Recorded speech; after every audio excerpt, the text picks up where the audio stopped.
Brandon Saad, anyone? Oilers, Island of Misfit Toys? I'm into it. Why is he a misfit? I know the player, but I don't know anything about him. So the St. Louis Blues, for people who didn't hear this, put him on waivers the other day. And he cleared waivers, and they said, hey, we're sending you down to the minors.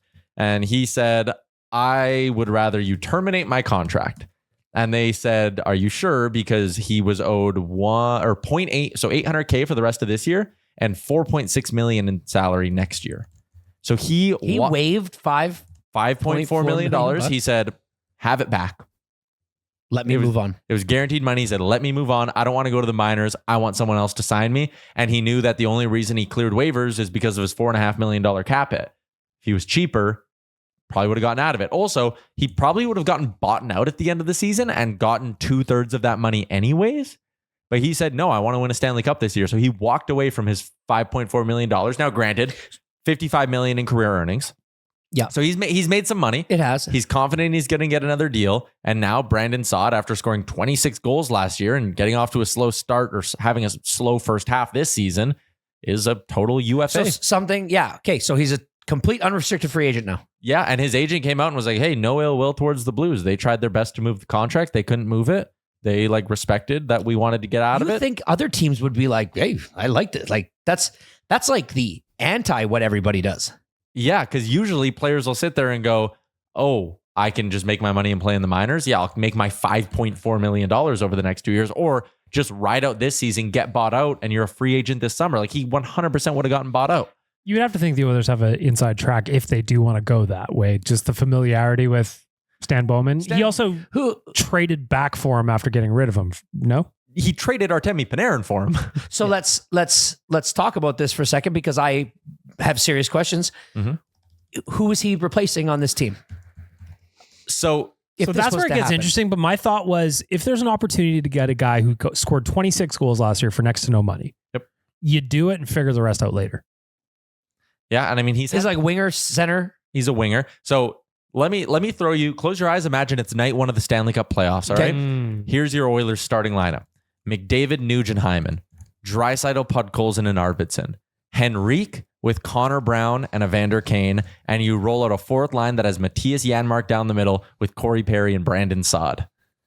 It's nails. So who's the odd man out there? Who's the two odd men out? So if you put back Kane and Saad in there, you'd probably send down Noah Philp and put Janmark as a center, and Jeff Skinner and Kasperi Kapanen are your extra forwards. Okay.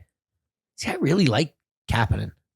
I do too. He's good, but if he's your 13th forward or 14th forward. If he's your 13th forward, you're in a really good spot. Same thing with Skinner. Like, again, I like Jeff Skinner, but then you almost have this perfect balance with Skinner as your 13th guy and Kapanen as your 14th guy. Like, hey, did someone in the bottom six get hurt? Perfect. Kapanen. Boom. Did a centerman get hurt? Perfect. Noah Philp. Boom. Did someone in the top six get hurt? Jeff Skinner. Perfect. Boom. So you close your eyes and you tell me this. Okay. Player comp, Brandon Saad. In terms of an Oiler recently? No, anybody. Just give me the idea of what type of hockey he plays.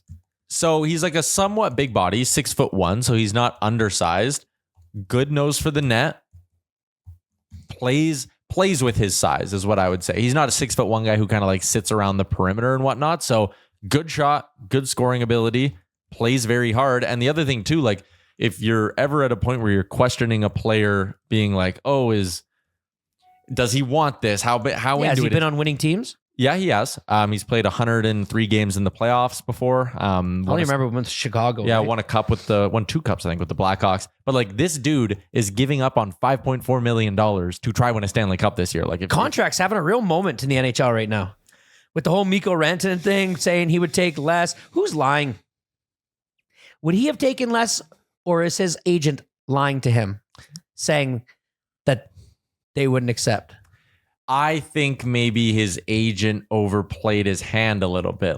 Mikko and his agent, maybe the hypothetical conversation was, hey, I want $14 million. I want $13 million.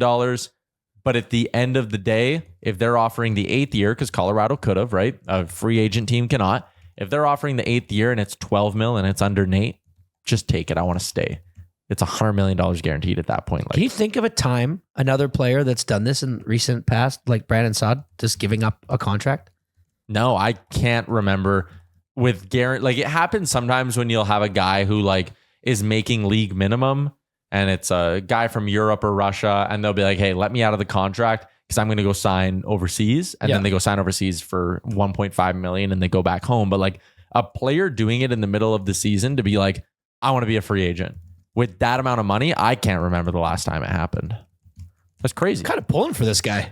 I kind of am too. I hope it works out. And again, like the Oilers he is the new Corey Perry, John Klingberg, Evander Kane. Like all Edmonton does is get these guys. Corey Perry playing great hockey. Out of his mind. Looking awesome. Having a time of his life, it looks like. He's on pace for 15 goals. It's insane. It's wild. Also, that goal, I call hilarious. It like beer league Perry.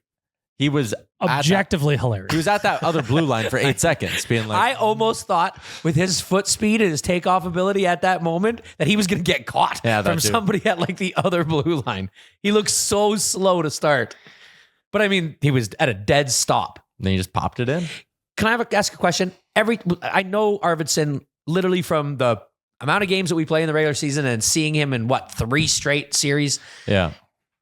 He doesn't seem to be having the effect I was expecting or that I've seen, the output that I've seen. Is he, in your mind, is he not living up to it right now? Is he playing the way he normally should? What's the deal with him?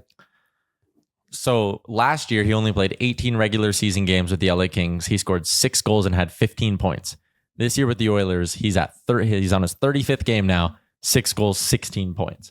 So his production has been cut basically dead in half from what he did last year with the Kings, even what he did the year before that in a full season with the Kings. Like in the last 2 seasons where he played north of 60 games, 20 goals and 26 goals. He's going to finish this year. I know he missed a few games, but like he's going to finish this year with like 11 or 12 goals if he keeps going at this rate. I've been underwhelmed by him. He's good defensively and nothing bad happens when he's on the ice, which I think is why Leon Draisaitl likes playing with him. But like, I would like to see him go on a heater. That's what I was just going to say. I think now's the time when you would start to look for him to... Yeah. Like, I mean, like when Arvidsson is at his best, and I think about a couple years ago in LA, he's so good. Yeah. But we haven't seen that. I know. But like, I would love for him to get on a heater. Like you see a guy like Nuge is ripping it up right now. Super slow start. He's picking it up. You love to see it. Arvidsson's got to be next up on the list. He's getting all kinds of opportunities. Playing on the top 6 with Leon Draisaitl, you got to close. At some point, you got to close. Mm-hmm.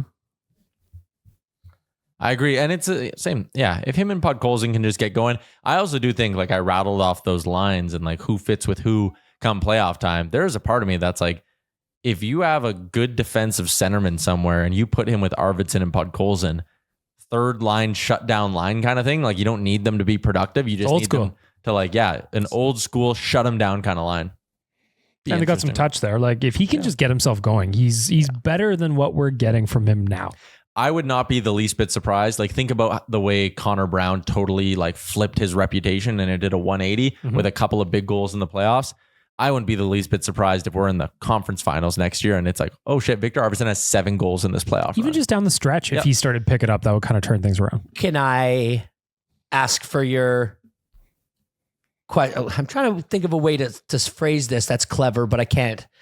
On Tuesday, February 4th, when we play the St. Louis Blues, will Brandon Saad be in an Oilers jersey? We're going to have our answer sooner than that. I think you'll have your answer by tomorrow, potentially, but I'll say no. No. The reason I think I'll say no is because I think there's going to be a handful of teams that want his services, and I think he could look at... Like, I'll read you the bottom 6 forwards in Vegas right now.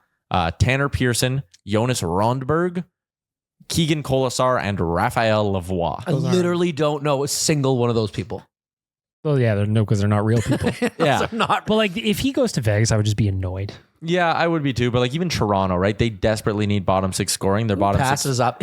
If it's the same money and you've played in Chicago, so you don't care about the weather...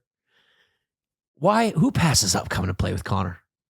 I'm with you. And I mean, I guess it would come down to like how the Oilers pitch it to him. Like, are they sitting there going, hey, like, come on, we'll add you to the group. You're good depth. And Vegas is also saying, we have a bunch of injuries. We have no one playing in our bottom 6. We really need you. Then I could see him being like, oh, I'm going to play more in Vegas. In Edmonton, like even if he goes to Vegas and has a bad first 5 games, he'll be fine. If he comes to Edmonton and has a bad 5 first games. But if you like Edmonton and you like Vegas, then you'd be thinking to yourself, if I go to Vegas, I'm going to be seeing Edmonton if we're going to make it to the Cup. Yeah. Like I'm. Yeah, we're waiting. Jay's finally Yeah, we here. just started. Well, anyways, we got Detroit tonight. Big Toronto game. He's going and pissing before he weighs Oh in. my Yeah. God. Is it just, he got mad at me for taking my hoodie off. Now he's going to pee first. Well, he's going to shed the hoodie too. We're going to see what kind of fucker he's got coming up with it. If I had money to bet on it, I'd bet on him being a Golden Knight. Okay. Well, Detroit tonight. We've got Toronto Saturday, Hockey Night in Canada. And then the Blues on February 4th, Tuesday. We'll see what happens with them. I can't wait. I'm looking forward to this now. This is why I love coming on this show. I had no idea this was even happening. And now I got something to look forward to. What's up, Nation citizens? If you like that video, then you need to be subscribed to the Oilers Nation YouTube. Podcasts, live shows, exclusive interviews, and analysis.